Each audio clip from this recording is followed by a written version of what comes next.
India থেকে জার্মানিতে চলে এসেছি, কিন্তু ফুড ক্রেভিংসগুলো যেন এখনো খানিকটা ওই আগের মতোই রয়ে গেছে। হঠাৎ করে আমার হাজবেন্ড সেদিন বলে ফেললো, তুমি আগে যেরকম আলু পরোটা বানাতে সেরকম কই বানাও না তো আর।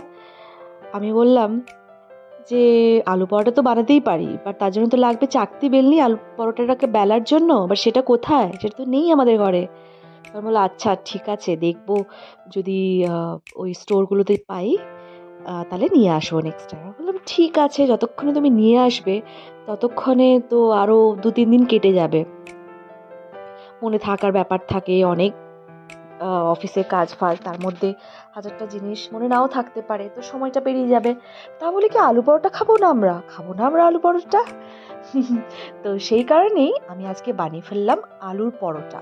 না, ঠিক আলুর নয়, আলুর যে ওই পুরটা, সেই আলুর পরিবর্তে আমি ইউজ করেছি রাঙা আলু। হ্যাঁ, আলুই বটে, ঠিক আছে।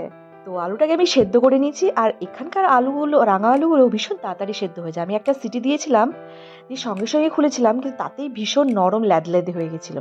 তো নেক্সট টাইম এটা মাথায় রাখবো, আর এটাকে বেশি সেদ্ধ করব না, এটাকে নর্মাল একটু ফুটিয়ে নিলেই গরম জলে হয়ে যাবে।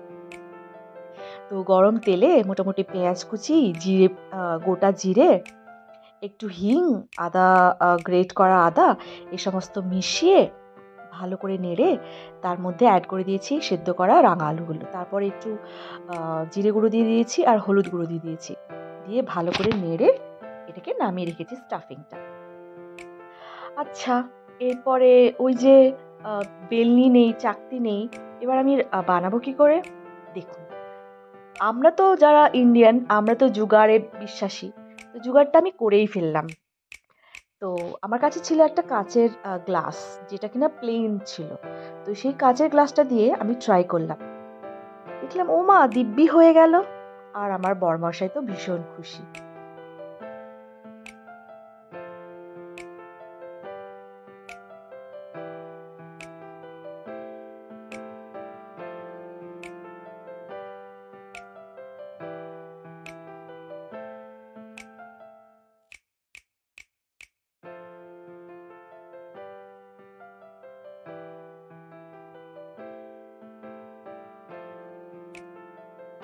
ওদিকে দেখুন আমার বাঁদর মেয়ে, ও উঠে রুটি বেলবে।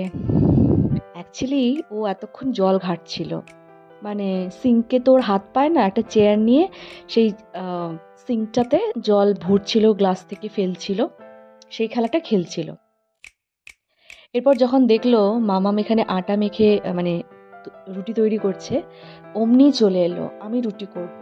দেখুন কিরকম সবগুলোকে নষ্ট করলো, আর তারপরে তো আমি কোনো কিছুই আর শ্যুট করতে পারলাম না।